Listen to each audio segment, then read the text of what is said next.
नारायण वासुदेव ओ हे नाथ नारायण वासुदेव हे नाथ नारायण वासुदेव ओ हे नाथ नारायण वासुदेव। गोपाल कृष्ण भगवान की जय। जय जय श्री राधे जय जय श्री राधे। जय जय श्री राधे जय जय श्री राधे। महारुद्र महाराज की जय। पृथूचा 100वा यज्ञ चालू झाला त्यावेळेला इंद्राने विघ्न करण्याकरता सुरुवात केली। इंद्रानं काय केलं, एका डुप्लिकेट साधूचं रूप धारण केलं, अंगावर भगवे कपडे घातले, गळ्यामध्ये रुद्राक्षाच्या माळा घातल्या, जटा बांधल्या, एक डुप्लिकेट ढोंगी साधू झाला, पाखंडी यज्ञामध्ये आला आणि पृथूचा यज्ञ करू लागले। दत्तात्रयाचे वडील अत्रि ऋषी सगळे लोक यज्ञामध्ये दंग होते। इंद्र आला आणि इंद्राला पाहिल्याबरोबर सगळे लोकांनी त्याला नमस्कार केला। भला मोठा साधू दिसायलाय, त्याला बसायला आसनही टाकलं, पण इंद्र म्हणला मला या आसनावर बसायचं नाही। दरवाजामध्ये लोकांच्या चपला आहेत, त्या चपला पायातले वाहन राखण्याकरता मी दरवाजात बसतो, मला आसन दरवाजात टाकून द्या।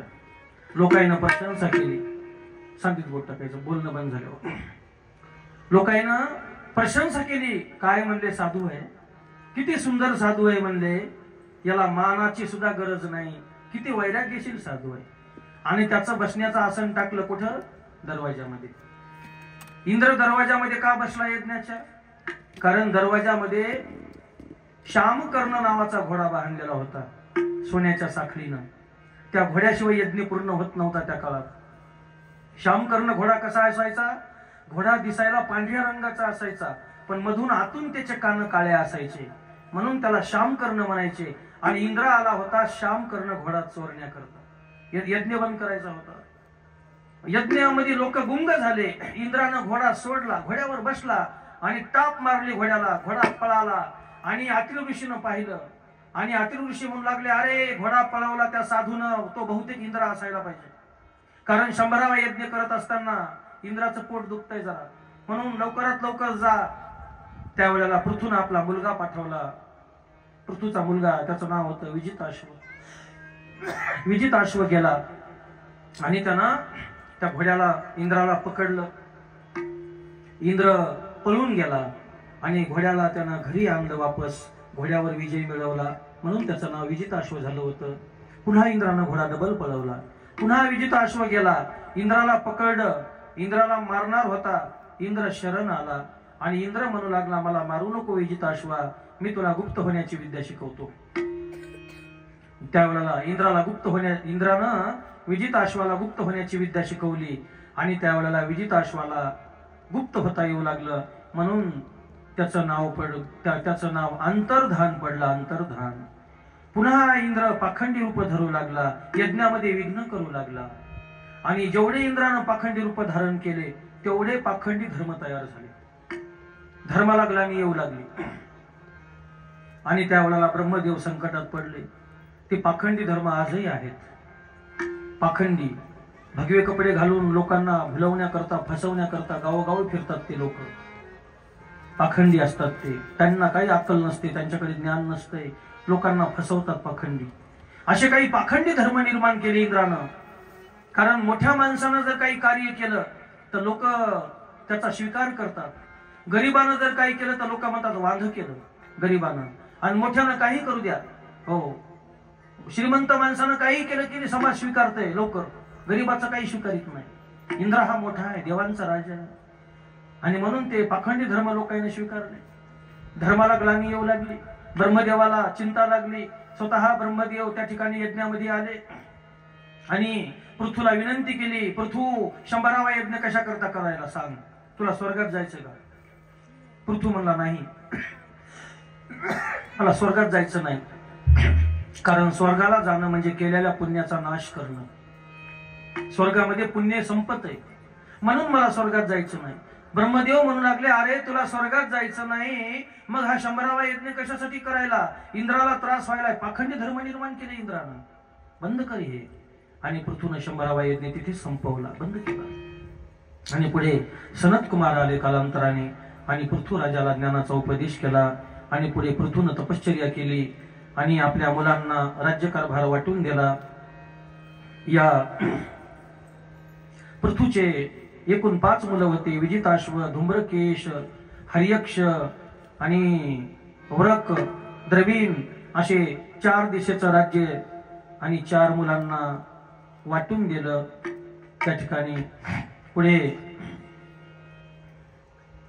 सर्वात मोठा मुलगा विजिताश्व. या विजिताश्वाची पत्नी शिखंडिनी आणि तिला पावक, पावमान आणि सुची अशी 3 मुलं जन्माला आले. पूर्वीच्या काळामध्ये वशिष्ठाने अग्नीला श्राप दिलेला होता, तो अग्नी यांच्या पोटी जन्माला आला. आणि या विजिताश्व उर्फ अंतर्धान याची दुसरी पत्नी नभस्वती, तिला हवीरधान नावाचा मुलगा झाला.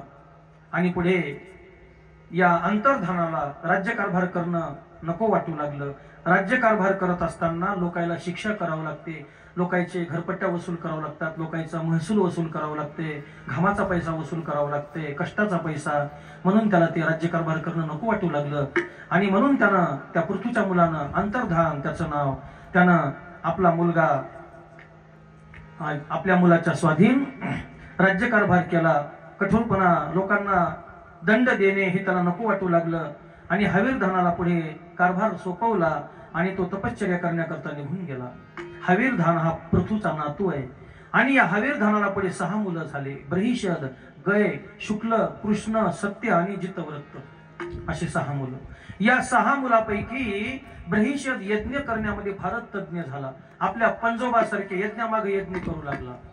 आणि म्हणून ब्रह्मदेवानं त्याला पदवी दिली, एक प्राचीन ब्रही.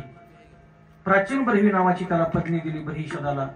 आणि पुढे या प्राचीन ब्रहीनं तपश्चर्या केली आणि या प्राचीन ब्रहीचं लग्न झालं. समुद्राची कन्या शतद्रुती हिच्या बरोबर लग्न झालं प्राचीन ब्रहीचं. आणि कालांतराने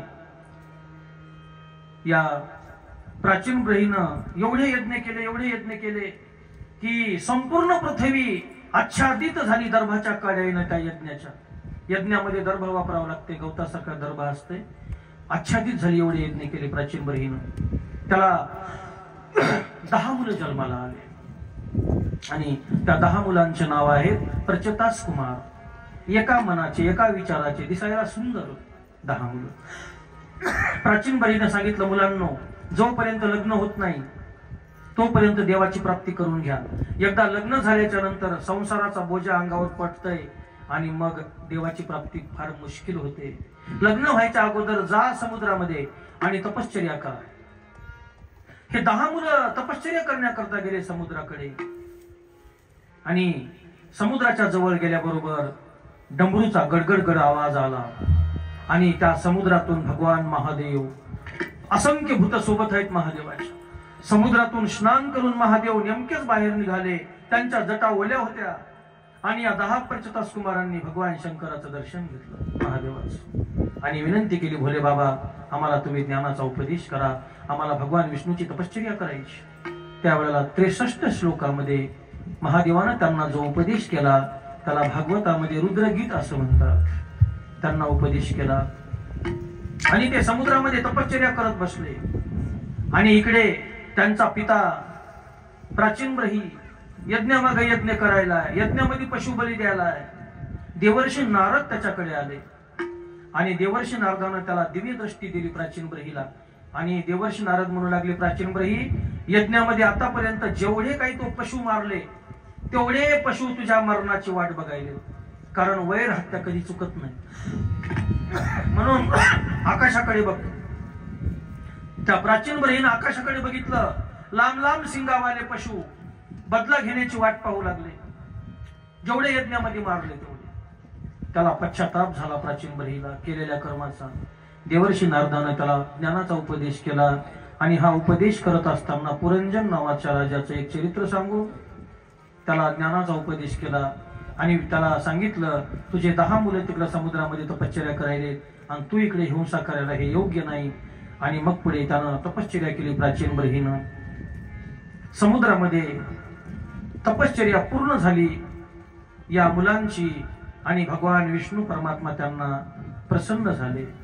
भगवान विष्णू परमात्मानं त्यांना इच्छित वरदान दिले आणि तुमच्या संपूर्ण इच्छा पूर्ण होतील. सांगितलं, जो तुमचं नाव घेईल, सायंकाळी जो तुमचं नाव घेईल त्याच्या भावाभावामध्ये कधीच भांडण होणार नाही, असं वर दिला भगवान परमात्मानं या 10 प्रचतास कुमारांना.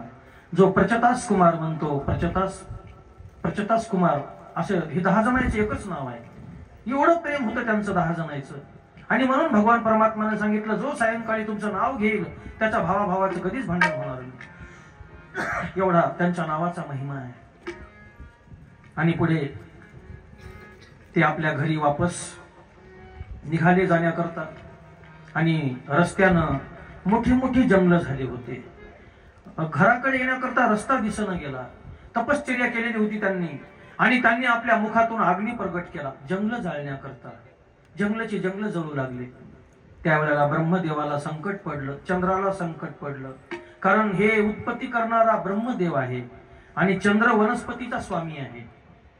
चंद्राच्या प्रकाशामुळेच या वनस्पत्या वाढतात आणि म्हणून वनस्पत्यामध्ये अमृताचा वर्षाव असते वनस्पत्यामध्ये. म्हणून वनस्पत्या हे कुठलाही आजार दुरुस्त करतात माणसाचा. का? कारण त्यांच्यामध्ये चंद्राच्या माध्यमातून अमृताचा वर्षाव असते आणि वनस्पत्या ह्या शीतळ असतात. त्यांना जे काही फुलं लागतात, जे फळं लागतात ते केवळ चंद्राच्या प्रकाशामुळे लागतात. चंद्रालाही संकट पडलं, जंगल जळायले. ब्रह्मदेवालाही संकट पडलं. ब्रह्मदेव खाली उतरले आणि विनंती केली त्या प्रचतास कुमारांना, जंगल जाळू नका रे बाबा, हे जंगल मानवाच्या उपयोगाचे. जंगल जोपर्यंत आहे तोपर्यंतच मानव राहतील.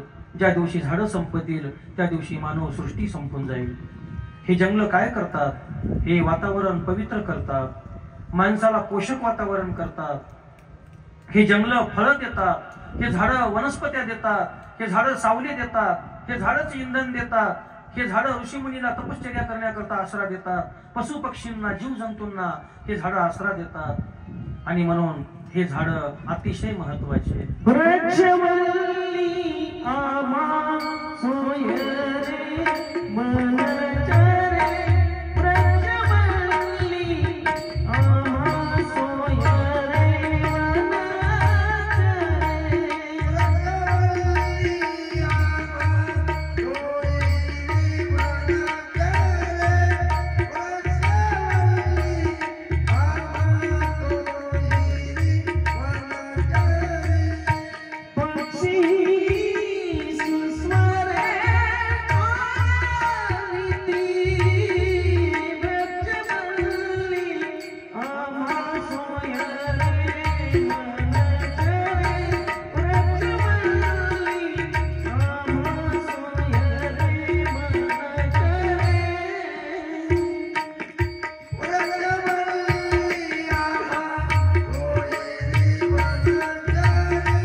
म्हणून संतांना झाडाचं वर्णन केलेलं आहे.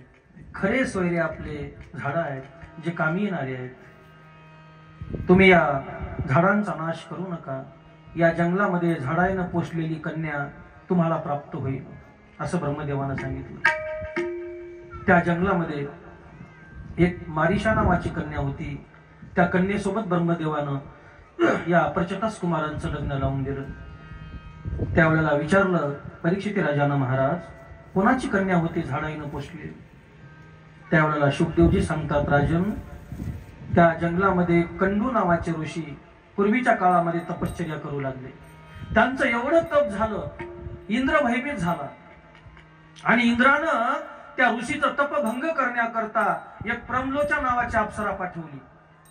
त्या अप्सरेनं येऊन त्या ऋषीचं तपभंग केलं, त्या ऋषी सोबत लग्न केलं आणि त्या ऋषीला त्या अप्सरेपासून एक मुलगी जन्माला आली. तिचं मारिशा नाव ठेवलं. 12व्या दिवशी ती मुलगी ऋषीच्या मांडीवर ठेवली आणि अप्सरा पळून गेली. आणि मग ऋषीला पश्चाताप झाला, या अप्सरेनं मला फसवलं, माझं तपभंग केलं. राग आला ऋषीला आणि ऋषीनं ते लेकरू उचललं आणि एका वडाच्या झाडाखाली फेकलं. रागा निघून गेले ऋषी. 12 दिवसाची कन्या रडू लागली. त्यावेळेला इंद्रानं विचार केला, ह्या मुलीचा जन्म आपल्यामुळं झाला. आणि त्या वडाच्या झाडाच्या पारंब्या हलू लागल्या वाऱ्यामध्ये. त्या पारंब्याच्या द्वारे करंगळीच्या माध्यमातून इंद्रानं त्या वडाच्या झाडामध्ये दुधाचा वर्षाव केला. आणि ती पारंबी त्या लेकरानं तोंडात धरली आणि ती पारंबी चोखू लागली. ती मुलगी त्या जंगलामध्ये वडाची इंद्रानं दुधाचा वर्षाव केला आणि ती मुलगी लहानाची मोठी झाली. फळं मुळं खाऊन त्या जंगलात राहू लागली. मारिशा, ही मारिशा ब्रह्मदेवानं या 10 प्रचतस कुमारांना देऊन टाकली. आणि पुढे या 10 प्रचतस कुमारापासून या मारिशाला एक मुलगा झाला. त्या मुलाचं नाव ठेवलं दक्ष. हा दुसरा दक्ष आहे, महादेवाचा सासरा, ज्याला बोकड्याचं मुख लागलं होतं, त्याचा ते जन्म संपला. आणि दुसरा दक्ष या 10 प्रचता कुमारापासून मारिशाच्या पोटी जन्माला आला. आणि या दक्षानं फार मोठा पराक्रम केला. आता जे आपल्याला दिसतंय ना, हे सगळं या जगामध्ये जे काही दिसतंय आपल्याला, जीव जंतू प्राणी, हे सगळी उत्पत्ती दक्षानं केलेली. या ठिकाणी भागवताचा 4था स्कंद समाप्त झाला. 5व्या स्कंदामध्ये प्रियव्रताच्या वंशाचं वर्णन आलेलं आहे. मनुष्यत्वरूपाच्या 3 मुलीचं वर्णन, आकुती, प्रसूती आणि देवहूती मी तुम्हाला सांगितलं. आणि 2 मुलं, एकाचं नाव उत्तानपाद आणि एकाचं नाव प्रियव्रत. उत्तानपादाचं आतापर्यंत वर्णन करून तुम्हाला सांगितलं. या उत्तानपादाच्या पोटी ध्रुव, ध्रुवाच्या पोटी पुढे उत्कल, उत्कलच्या पुढे अंग, वेन, त्याच्यानंतर निष्पाद, पृथू, विजिताश्व, त्या ठिकाणी अंतर्धान, हवीरधान. आणि अशी ही परंपरा कुठपर्यंत आली? प्रचतास कुमारापर्यंत आली. कोणाची? उत्तानपाद राजाची. आणि भागवत ग्रंथामध्ये कोण्याही लोकांचे चरित्र सांगितलेले नाहीत. ज्या लोकांनी भगवान परमात्मा गाठला, भगवान परमात्मा आपलासा केला, देवाला त्यांनी प्रसन्न करून घेतलं, अशा पुण्यवान लोकांचे चरित्र पुराणामध्ये असतात. पुराणामध्ये कोणाचेही चरित्र नसतात, चांगल्या माणसाचे चरित्र असतात. आणि चांगल्या माणसाचं नाव जरी घेतलं सज्जनाचं, तरी माणसाला पुण्य लागत असते. लक्षात ठेवा.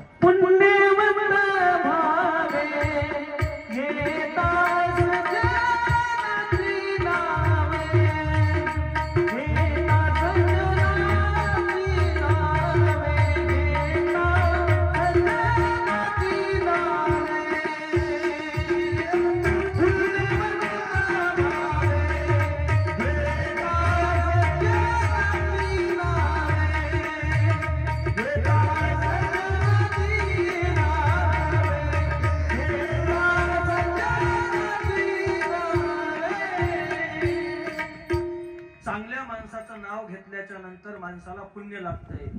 दुर्जनाचं नाव जास्त घेऊ नये. दुष्टाचं नाव घेण्याचा फक्त कथा कीर्तनातूनच अधिकार आहे. आणि तेही वारंवार घेता येत नाही. मूर्खाचं नाव वारंवार घेतल्याच्या नंतर आपल्या वाणीचं तप कमी होते, सामर्थ्य कमी होते. दुष्टाचं नाव कधीच घ्यायचं नाही, चांगल्या माणसाचं नाव घ्यायचं. म्हणजे म्हणून संतांचं आपण वर्णन करतो. या परंपरेमध्ये अनेक प्रकारचे राजे महाराजे आपण वर्णन करत आहोत, ज्यांनी भगवान परमात्मा आपलासा केला. उत्तानपादाचा मोठा भाऊ प्रियव्रत हा तपश्चर्या करत बसला जंगलामध्ये. त्याची लग्न करण्याची इच्छा नव्हती. आता भागवत कथा रिटर्न वापस गेली पहिल्या जागेवर, मुळामध्ये. कारण हा ग्रंथ बाकीच्या पुराणासारखा सरळ चालत नाही आणि याचं वर्म तेवढंच फार कठीण आहे. ज्या वेळेला या सृष्टीमध्ये कोणीच नव्हतं, 5च अपत्य जन्माला आले होते मनुष्य रूपाला, त्यावेळेस कोणीच माणूस नव्हता. देवाला एकापासून अनेक व्हायचं होतं. आणि प्रियव्रत बसला तपश्चर्या करत. ब्रह्मदेव वेदांना, ऋषीमुनींना घेऊन प्रियव्रताकडे गेले आणि ब्रह्मदेव म्हणू लागले, प्रियव्रता लग्न कर, देवाला एकापासून अनेक व्हायचंय. त्यावेळेला प्रियव्रत म्हणला, बाबा मला लग्न करायची इच्छा नाही, मला तप करण्यात आनंद आहे. त्यावेळेला ब्रह्मदेवानं, वेदानं, ऋषीमुनींनी विनंती केली, प्रियव्रता अरे देवाचं कार्य नाही म्हणू नको, लग्न कर. आणि त्यावेळेला ब्रह्मदेवाची विनंती मान्य केली या प्रियव्रत राजानं आणि लग्न करण्याकरता तयार झाला. देवाचा कारागीर विश्वकर्मा, या विश्वकर्माची कन्या ब्रहिष्मती हिच्यासोबत प्रियव्रतानं लग्न केलं. आणि पुढे प्रियव्रताला 10 मुलं झाले आणि ऊर्जस्वती नावाची एक कन्या झाली. या 10 मुलापैकी कवी, महावीर आणि सवन हे 3 मुलं प्रियव्रताचे ब्रह्मचारी राहिले. प्रियव्रतानं पुन्हा दुसरी पत्नी केली. एकदा संसाराचा बोजा अंगावर पडल्यावर वाढत चालते. दुसरी पत्नी केली. दुसऱ्या पत्नीपासून त्याला उत्तम, तामस आणि रैवत असे 3 मुलं झाले. हे पुढे 3 मन्वंतराचे स्वामी झाले. या प्रियव्रतानं दीर्घकाळ राज्य केलं. त्या काळामध्ये माणसाला लाखो वर्ष आयुष्य होतं. हजारो वर्ष राज्य केलं त्यानं. आणि त्यानं एक मोठा रथ बनवला. त्या रथावरती बसून या पृथ्वीच्या त्यानं 7 प्रदक्षिणा केल्या. प्रियव्रत राजानं 7 प्रदक्षिणा. आणि ज्या वाटानं प्रियव्रताचा रथ जायचा त्या वाटानं खड्डे पडू लागले, चाकोऱ्या पडू लागल्या, पावसाळ्यामध्ये पाणी साठू लागलं आणि या अखंड पृथ्वीचे 7 खंड झाले. त्या प्रियव्रतानं, आता हे थोडं बारीक लक्ष देऊन ऐका, मी तुम्हाला आपल्याकडे वेळ कमी असल्यामुळे संक्षिप्त सांगत आहे, पण समजल असं सांगतो तुम्हाला. 7 प्रदक्षिणा केल्या आणि अखंड पृथ्वीचे 7 खंड झाले. त्यांना द्वीप असं म्हणतात. आता या 7 द्वीपाचे नाव, पहिलं द्वीप आहे त्याचं नाव आहे जम्बूद्वीप. दुसरं द्वीप आहे त्याचं नाव आहे प्लक्षद्वीप. तिसरं द्वीप आहे शाल्मली. चौथा आहे कुश. 5वा आहे क्रोंच. 6वा आहे शाक आणि 7वा आहे पुष्कर. असे 7 द्वीप झाले आणि 7 समुद्र तयार झाले.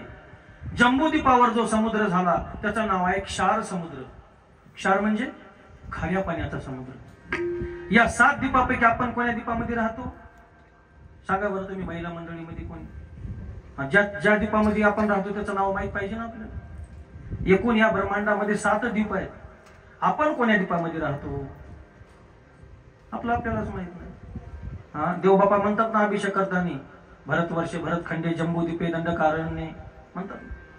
संकल्प करताना आपण जम्बूद्वीपामध्ये राहतो.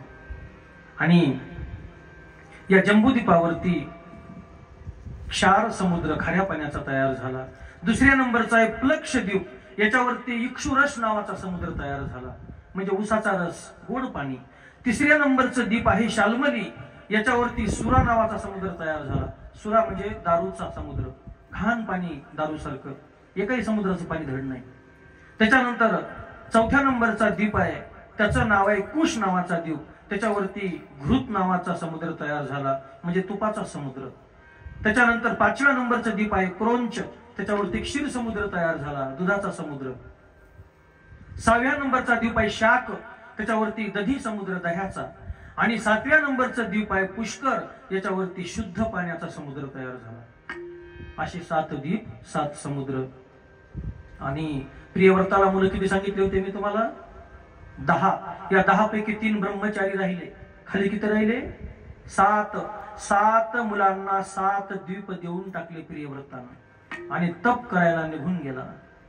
आता सर्वात मोठा मुलगा, त्याचं नाव अग्निग्रह आहे. या अग्निग्रहाच्या हिश्यावर जो भाग आला त्याचं नाव काय? त्याचं नाव आहे जम्बूद्वीप. हे अग्निग्रहाच्या हिश्यावरती आलं जम्बूद्वीप. आता बाकीच्या 6 द्वीपाचा आपल्याला विचार करायचा नाही, कारण त्याचा आपल्या देशाशी काही संबंध नाही आणि आपल्याकडे वेळही नाही तितकं वर्णन करायला. आता आपण आपल्या देशापुरता विचार करू. जम्बूद्वीप हा अग्निग्रहाच्या हिश्याला आला आणि या अग्निग्रहानं पुत्रप्राप्तीसाठी मंदार पर्वतावर जाऊन ब्रह्मदेवाची तपश्चर्या केली आणि ब्रह्मदेवानं त्याला सुंदर अप्सरा पाठवून दिली. तिचं नाव आहे पूर्वचित्ती. पूर्वचित्ती नावाची अप्सरा पाठवून दिली. त्या अप्सरेसोबत अग्निग्रहाचं लग्न झालं आणि या अग्निग्रहाला, या जम्बूद्वीपाच्या राजाला 9 मुलं झाली. आता त्या 9 मुलाचे नाव आहे का? पहिला मुलगा त्याचं नाव झालं नाभी. दुसरा किंपुरुष. तिसरा इलावर्त. त्याच्यानंतर हरिवर्त, रम्यक, हिरणमय, कुरु, भद्राश्व आणि केतुमाल. असे 9 मुलं झाले. 9 मुलं मोठे झाले, लग्नाला आले आणि अग्निग्रह म्हणू लागला देवर्षी नारदाला, आमचे 9 मुलं लग्नाला आले, सोयरिकी लावायच्या, कुठे मुली असल्या तर बघा ना चांगल्या स्वभावाच्या. देवर्षी नारदानं सांगितलं, राजा मेरू पर्वताच्या 9 मुली आहेत, लग्नाला आल्यात. या तुझ्या 9 मुलांना आम्ही देऊन टाकतो. देवर्षी नारदानं स्वैरिक पक्की केली आणि अग्निग्राच्या 9 मुलांना मेरू पर्वताच्या 9 मुली देऊन टाकल्या आणि पुढे मुलं वाहिले निघाले. 9 मुलं. आणि जम्बूद्वीपाचे किती तुकडे झाले? 9 तुकडे झाले जम्बूद्वीपाचे. 9 हिस्से. आता या 9 हिस्सापैकी एक हिस्सा म्हणजे आपला भारत देश आहे. लक्षात घ्या, या जम्बूद्वीपाचे 9 हिस्से झाले. या 9 हिस्सातला एक हिस्सा म्हणजे आपला भारत देश. आणि हा एक हिस्सा प्रत्येकानं आपापल्या हिस्साचे नावं ठेवले. आता आपल्याला त्या 8 भावाचा विस्तार करायचा नाही. आता फक्त आपल्याला आपल्या देशावर यायचं. सर्वात मोठा मुलगा नाभी, या नाभीच्या पत्नीचं नाव आहे मेरू देवी. यांच्या हिश्श्याला जो तुकडा आला त्याचं नाव त्यांनी काय ठेवलं? अजनाब वर्ष. आपल्या देशाचं पहिलं नाव कोणी जरी विचारलं, आपल्या देशाचं पहिलं नाव काय? अजनाब वर्ष. या अजनाब वर्षाचा राजा नाभी राज्य करू लागला. आता हे अजनाब वर्ष केवढं होतं? आपला देश किती मोठा होता? आपल्या देशानं जवळजवळ 15 देशाला जन्म दिलाय. एवढा मोठा होता आपला देश त्यावेळेस. आता लक्षात घ्या, आपल्या देशातून कोणते कोणते देश बाजूला झाले भारतातून? पहिला झाला इराण, त्याच्यानंतर कंबोडिया, त्याच्यानंतर व्हिएतनामा, Malaysia, Indonesia, Philippines, Afghanistan, Nepal, Bhutan, Sri Lanka, Myanmar, Pakistan, Bangladesh, Thailand आणि तिब्बत. हे 15 देश भारतातून बाजूला झाले. एवढा होता अखंड भारत. याचं पहिलं नाव होतं, राहिलं का लक्षामध्ये? सांगा ना. तुम्ही लक्षात ठेवा, तुम्ही काहीच लक्षात ठेवू नका, आठवणीत काही ठेवू नका. अजनाब वर्ष. आणि पुढे बरेच दिवस राज्यकारभार केला आणि कालांतराने यांना मुलगा झाला. नाभी, या ठिकाणी नाभी राजाला. त्या काळामध्ये जास्त दिवस मुलं होत नव्हते, संतती होत नव्हती माणसाला, आणि म्हणून त्यानं एक यज्ञ केला, पुत्रकामेष्टी यज्ञ. आणि त्या यज्ञामध्ये भगवान परमात्मा प्रसन्न झाले आणि त्या यज्ञ करणारे जे ऋषी मुनी होते, जे ऋत्विज होते, त्या ऋत्विजांना भगवान परमात्मा म्हणू लागले काय पाहिजे? त्यावेळेला त्या ऋत्विजांनी विनंती केली, देवा आमच्या राजाला तुझ्यासारखा मुलगा पाहिजे. भगवान परमात्मा म्हणले, अरे माझ्यासारखा या जगात कोण आहे? माझ्यासारखा या जगात दुसरा कोण आहे? म्हणून मीच तुमच्या राजाच्या पोटी जन्माला येतो. वरदान दिलं. आणि पुढे त्या राणीला पायस खाण्याकरता दिलं यज्ञातलं. आणि नाभी राजाची पत्नी मेरू देवी, हिला गर्भधारणा झाली. 9 महिने 9 दिवस भरले, मुलगा जन्माला आला. हा भगवान परमात्माच्या 24 अवतारापैकी एक अवतार आहे. मी आतापर्यंत तुम्हाला 6 ते 7 अवतार सांगितले ना, आणि हा 24 अवतारापैकी एक मुलगा आहे, अवतार आहे. त्याचं नाव ठेवलं 12व्या दिवशी वृषभ. वृषभ भगवान की जय. वृषभ एवढा दिसायला सुंदर होता, 32 लक्षणी मूर्त होती वृषभाची. एवढा स्वभाव चांगला होता, एवढा चांगला स्वभाव, लोक त्याला देवच म्हणू लागले. वर्षभ देव, वर्षभ देव. पुढे वर्षभ देव मोठे झाले. वर्षभ देव गादीवर बसले अजनाब वर्षाच्या.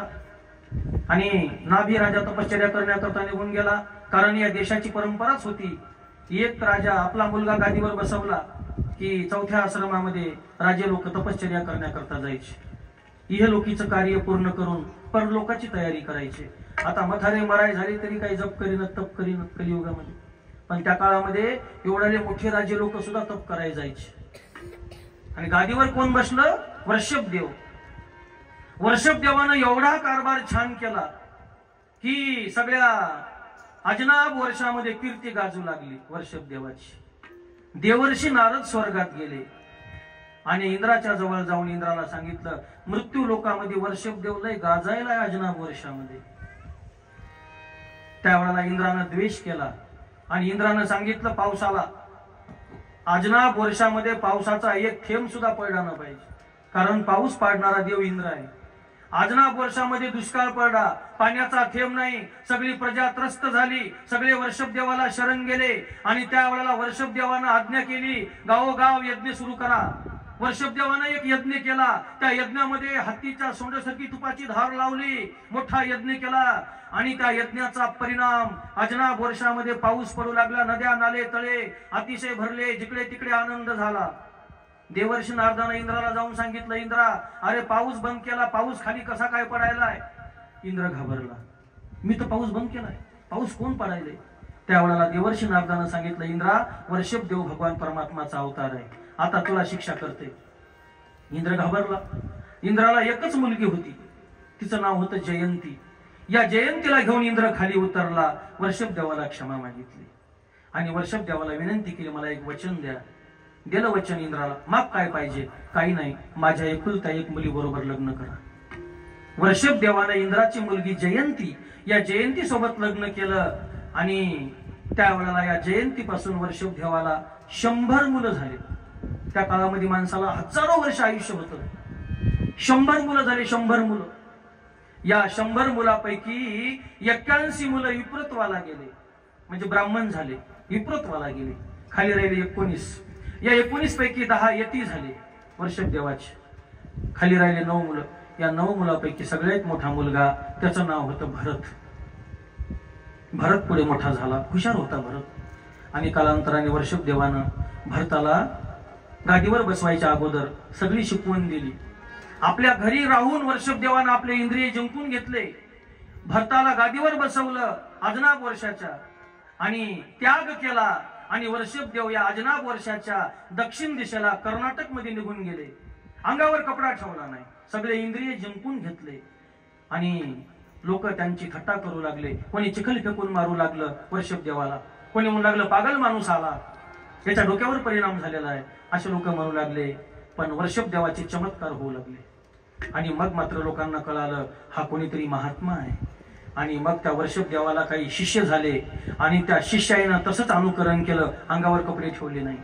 वर्षभ देवानं एवढे इंद्रिय जिंकून घेतले, अंगावर कपडे ठेवले नाही. आणि वर्षभ देवाचे जेवढे शिष्य होते त्यांनी अंगावर कपडे ठेवले नाही. लोक त्यांना जितेंद्रिय म्हणू लागले आणि कालांतराने त्यांना जैनेंद्रिय म्हणू लागले आणि एका जैन धर्माची उत्पत्ती झाली.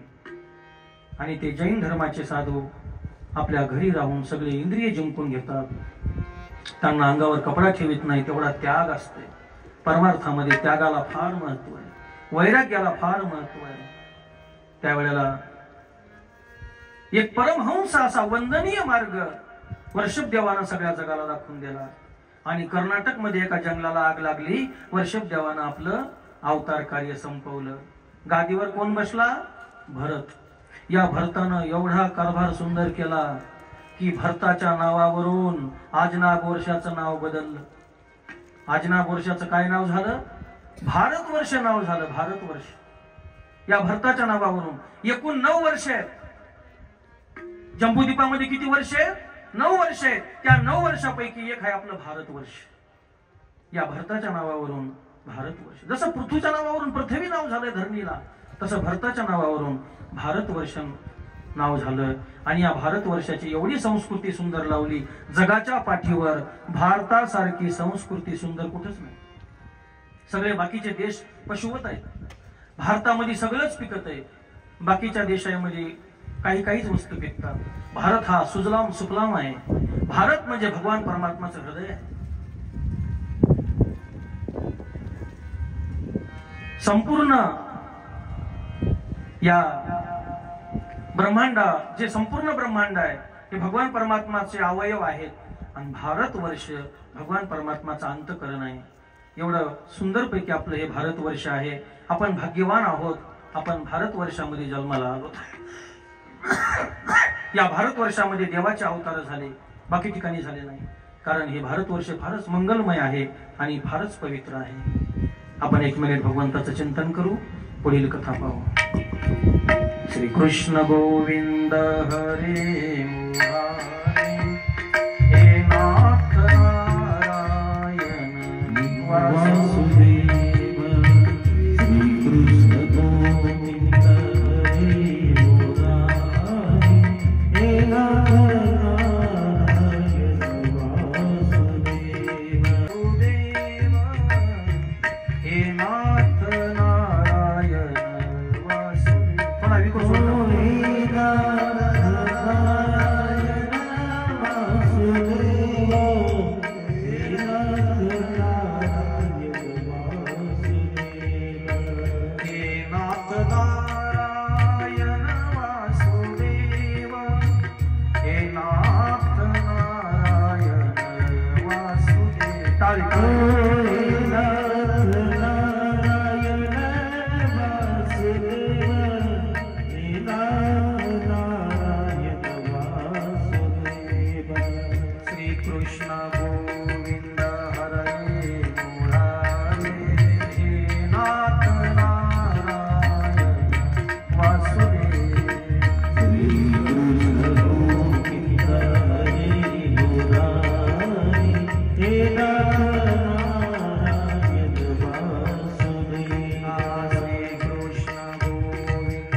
जय श्री राधे जय श्री राधे भागवत महापुराण पुराण की जय महारुद्र महाराज महाराज की जय या देशाचा राजा भरत झाला. या भरतानं पुढे लग्न केलं. विश्वरूपाची कन्या पंचजन्नी हिच्यासोबत भरताचं लग्न झालं. भरत राजाला सुमती, राष्ट्रभूत, सुदर्शन, आवरण, धूम्रकेतू असे 5 मुलं झाली भरत राजाला. पुढे भरपूर राज्य केलं, नाव कमावलं सगळीकडे आणि आपल्या मुलांना संपत्तीची वाटणी करून दिली. आणि भरत जंगलामध्ये तपश्चर्या करण्याकरता गेले. पुलह नावाच्या ऋषीच्या आश्रमामध्ये भरत तपश्चर्या करू लागले. आणि सकाळी दररोज उठायचं लवकर, ब्राह्मी मुहूर्तावर चक्र नदीमध्ये जाऊन स्नान करायचं. जवळच एक चक्र नावाची नदी होती. एके दिवशी भरत नदीमध्ये स्नान करू लागले. सकाळची वेळ होती. एका वाघानं डरकाळी फोडली. त्या डरकाळीचा आवाज आला. त्या जंगलातले प्राणी भयभीत झाले. रस्ता दिसन तिकडे पळू लागले. एक गर्भवती हरणी पळत पळत आली. त्या हरणीनं पाण्यामध्ये उडी टाकली. डपकन आवाज झाला. पण उडी टाकण्याच्या अगोदर ती हरणी प्रसूत झाली. गर्भवती होती. भरताने डोळे उघडून पाहिलं. हरणी वाहत चालली. पिल्लू काठाला पडलं. भरत पाणी कापीत कापीत पलीकडल्या काठाला गेला. ते पिल्लू उचललं खांद्यावरती. एका हातानं पाणी कापीत कापीत भरत अलीकडच्या काठावर आला. ते पिल्लू भरताला चाटू लागलं जिभीनं. त्या पिलाला वाटलं माझा जन्म याच्याच पोटी झालाय. माय गेली वाहून. भरताच्या मनात पिल्लाविषयी प्रेम निर्माण झालं. याची माता वाहून गेली. जोपर्यंत हे पिल्लू मोठं होत नाही तोपर्यंत याचं पालन पोषण करणं माझं कर्तव्य आहे. कारण भरत हा साधूवृत्तीचा होता. आणि म्हणून पिल्लाला आश्रमामध्ये आणलं आणि पालन पोषण करू लागला. भरत पिल्लाला चारा खाऊ घालू लागला. त्या पिल्लाला दूध पाजू लागला. पिल्लावर प्रेम बसलं.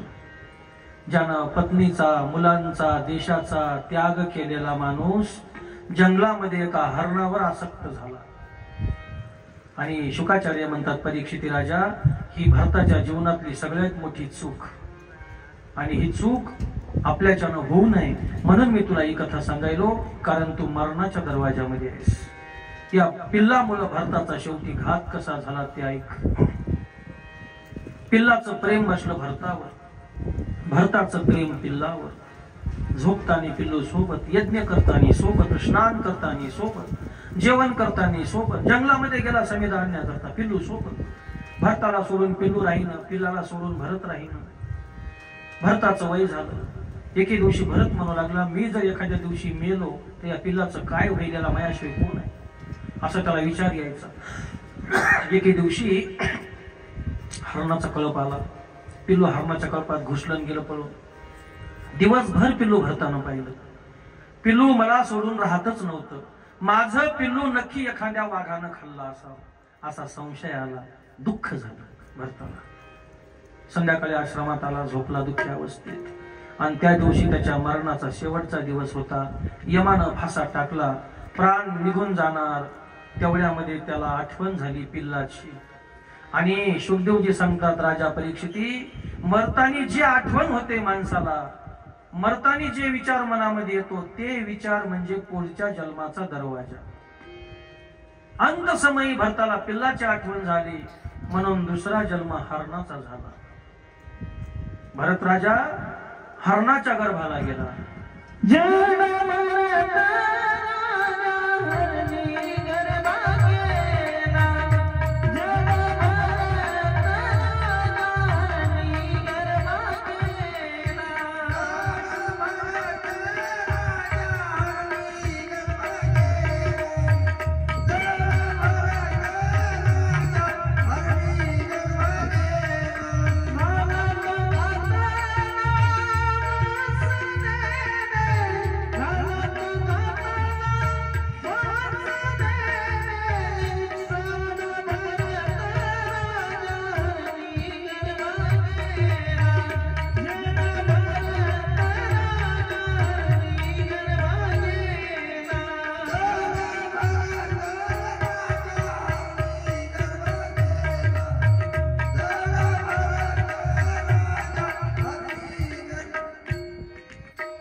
हरणी गर्भा गेला, हरणाच्या जन्माला गेला.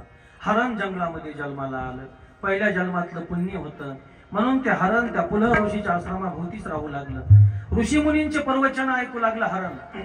ऋषीमुनीच्या पत्रवाळ्यावरचं उष्ट जेवण करू लागलं हरण. पहिल्या जन्मातलं पुण्य होतं. हरणाचा जन्म पुढे संपला. किती वर्ष आयुष्य असते हरणाचं? हरणाचं आयुष्य माहित आहे का? हरणाचं आयुष्य सरासरी 20 वर्ष. कुत्र्याचं हरणाचं एकच आयुष्य असतं 20-21 वर्ष. हरणाचा जन्म संपला आणि तिसऱ्या जन्मामध्ये भरत हा अंगिरस गोत्रामध्ये एका ब्राह्मणाच्या दुसऱ्या पत्नीपासून जन्माला आला. आणि जन्मताच मठ्ठ होता, जड बुद्धीचा, आणि म्हणून त्याचं नाव जड भरत ठेवलं. तिसऱ्या जन्मातली गोष्ट. हरणाचा जन्म संपल्याच्या नंतर जड भरत नाव ठेवलं. आणि त्याला सावत्र भाऊ होते, सक्का भाऊ नव्हता. जोपर्यंत मायबाप जिवंत होते तोपर्यंत मायबापाने सेवा केली, त्याची मुंज केली. जानवं घातलं, ब्राह्मण होता, जानवं घातलं. त्याला आंघोळ घालायचे, दररोज स्नान घालायचे, त्याला जेवायला घालायचे मायबाप. पण कालांतराने मायबाप मरण पावले आणि हा सांग काम्या झाला. लोकांचे कामं करू लागला, लोकांना सांगितलेली कामं. आणि म्हणून सावत्र भावाने याचा द्वेष केला. या सावत्र भावाने त्याला शेतात नेऊन ठेवलं. शेतामध्ये खोपी तयार करून दिली आणि त्याला कामाला लावलं. कोणचे कामं सांगितले त्याला? पवळी घाल, तण काढ, वाफे तयार कर, पेरणी कर, पाखरं हाण, असे कामं लावली. आणि हा दिवसभर काम करायचा जे सांगितलं ते जगभरात. बरेच दिवस असे गेले. अंगावर कपडे नाही, एक लंगोटी, जानवं मळमळ झालेलं, डोक्याचे केस खाली लोंबलेले, नख वाढलेले, असा विदेही साधू त्या जंगलामध्ये राहू लागला. रात्रंदिवस तो भगवान परमात्माचं चिंतन करायचं. कारण पहिल्या जन्मातलं पुण्य होतं. बहुत सुकृताची जोडी म्हणून विठ्ठल आवडी. त्याचं पहिल्या जन्मातलं पुण्य आहे ते बरोबर दुसऱ्या जन्मामध्ये परमार्थ करता न सांगतं. परमार्थ करू लागला. जर खायला मिळालं तर खायचं, नाही तर दिवसभर उपवाशी राहायचं, असा त्यागी बन. एक वेळेला काय झालं, एक राहुगण नावाचा राजा, सिंधू सौर्व देशाचा राजा राहुगण कपिल मुनीच्या दर्शनाला चालला होता गंगासागरला पालखीत बसून. आणि त्याच्या पालखीचा एक भोई थकला, बिमार पडला. पालखी खाली टेकवली. पालखी उचलण्याकरता भोई लागतेच. पालखी उचलण्याकरता 4 माणसं लागतात. आता माणूस नाही, माणूस बिमार पडलाय. म्हणून त्या राजानं सांगितलं कोणीतरी जा एखादा माणूस पहा. त्या राजाचे सेवक जंगलानं फिरू लागले आणि त्यांना त्या ठिकाणी आवाज आला. हा संध्याकाळी भजन करू लागला भरत. राजसेवक आले, नाव विचारलं, तुमचं नाव काय? म्हणला या देहाला जड भरत म्हणतात. तुम्ही काय करता? म्हणला मी काही करतो सांगितलं ते. येतो का आमच्या सोबत? म्हणला हो. निघाला राजसेवकांच्या सोबत भरत.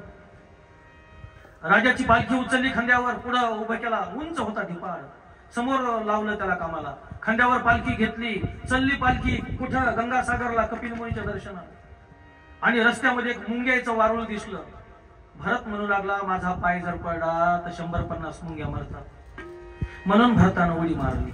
जशी उडी मारली तशी पालखी हल्ली. राजाला लागली पालखी.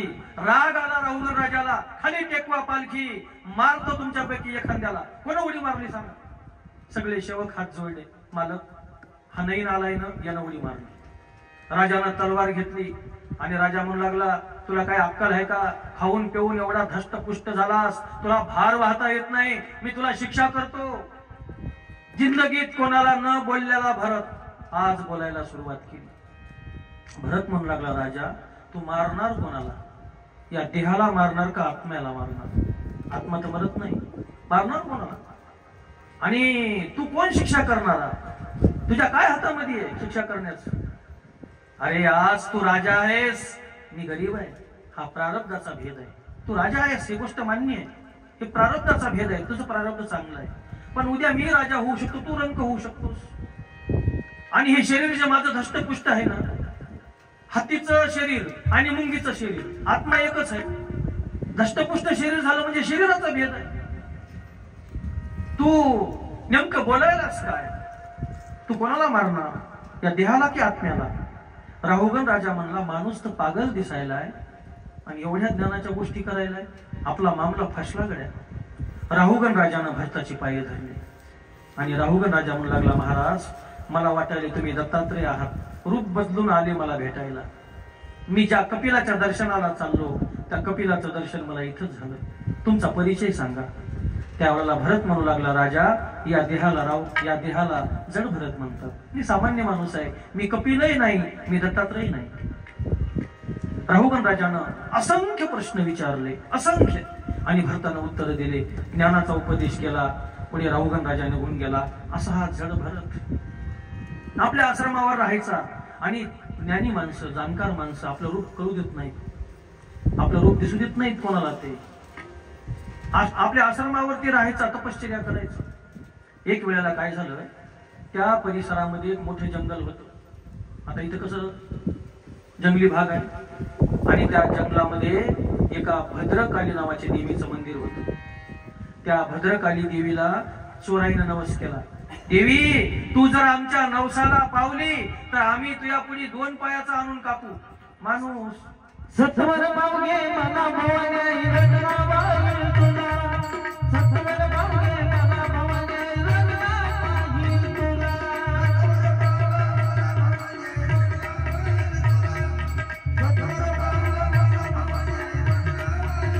हे देवी रत्नाबाई तुला,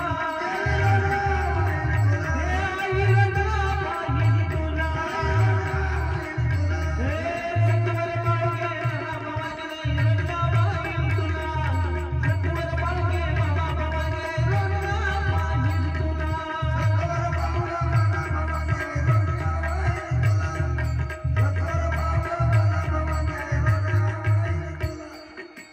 वा, सुंदरपैकी देवीला नवस केला आणि योगायोगानं त्या चोराईची चोरी साधली. कारण चोराईची देवी कोणती असती, लोक म्हणतात ना, चोराला मेसाई धार्जिन असं म्हणतात. हो, किती कुत्र दाडा असलं ना, ज्या दिवशी चोर आले त्या दिवशी कुत्र झोपी जाते. किती लाड कुत्र असू द्या, त्या चोरायला ती देवी धार्जिन असते, ती त्या देवीला नवस करून येतात चोर, म्हणून कुत्र सुद्धा भुकत नाही. त्या चोराईची चोरी जमली, पण त्याला वाटलं देवीच कृपा झाली, देवीचीच कृपा झाली असं वाटलं. आणि त्या चोराईनं काय केलं, एके दिवशी कोणाचं तरी छोटंसं लेकरू आणलं, देवीच्या पुढे कापण्या करतात संध्याकाळी, आणि त्या लेकरानं येड्याचं सोंग घेतलं, लेकरू गेलं पळून. चोर लागले जिकडे तिकडे फिरायला. उद्या सकाळी देवीच्या पुढे मंगळवार आहे, नवस पूर्ण करायचा आहे, लेकराला कापायचंय. लेकरू गेलं पळून. त्या चोराईचा जो राजा होता त्यानं सांगितलं, लेकरू लवकरात लवकर जाऊन आणा, नाही तर तुमच्यापैकी एखाद्याला कापीन मी. चोर घाबरले आणि चोर फिरायला लागले. जंगलानं लेकराला पाहला, लेकरू काही सापडलं नाही. मध्यरात्री एका झोपडीतून आवाज येऊ लागला. हा भरत बसला होता भजन करीत. चोर म्हणले, इथं कोणीतरी पागल माणूस दिसायला, संध्याकाळी भजन करायला. चोर आले झोपडीवर आणि चोराईनं पाहिलं, भला आगडबम तगडबम माणूस दिसायला, आणि त्याच्या अंगावर कपडे नाही, काय नाही, लंगोटी लावले. चोर म्हणले, काय नाव आहे तुझं? म्हणला, जड भरत. काय करीत असतो? म्हणला, काही नाही, काही सांगितलं ते करतो, चला आमच्या सोबत. चला म्हणला, उचलला कमंडलू, निघा चोराईच्या सोबत. चोराईनं आणलं देवीच्या मंदिरावर संध्याकाळी. सकाळच्याला मस्त उठणं लावून स्नान घातलं भरताला, अंगावर मस्त नंबर 1 पितांबर नेसला, कपडे, त्याची पूजा केली. तुला काय आवडतंय म्हणले? मला काही आवडतंय, फक्त पाहिजे असं जेवायला आणलं नंबर 1. जड भरत असा जेवला पोटभर, काही त्याला चिंता नाही, मोकळ्या मनानं जेवला. चला म्हणले आता देवीच्या दर्शनाला महाराज, चला म्हणून देवीच्या दर्शनाला आणलं. ठेवा म्हणजे देवीच्या पायावर मुंडकं, आणि मंत्र म्हणून तर वरी पाहू नका असा काम्या होता. देवीच्या पायावर मुंडकं ठेवलं. एका चोरानं पत्तीसारखी तलवार होती अशी हातात धरली. एक मंत्र म्हणणारा मंत्र म्हणू लागला, आणि नेमकी तलवार अशी टाकायची मानवर. शुकाचार्य म्हणतात, परीक्षिती त्या दगडाची मूर्ती भंगली, देवी प्रगट झाली.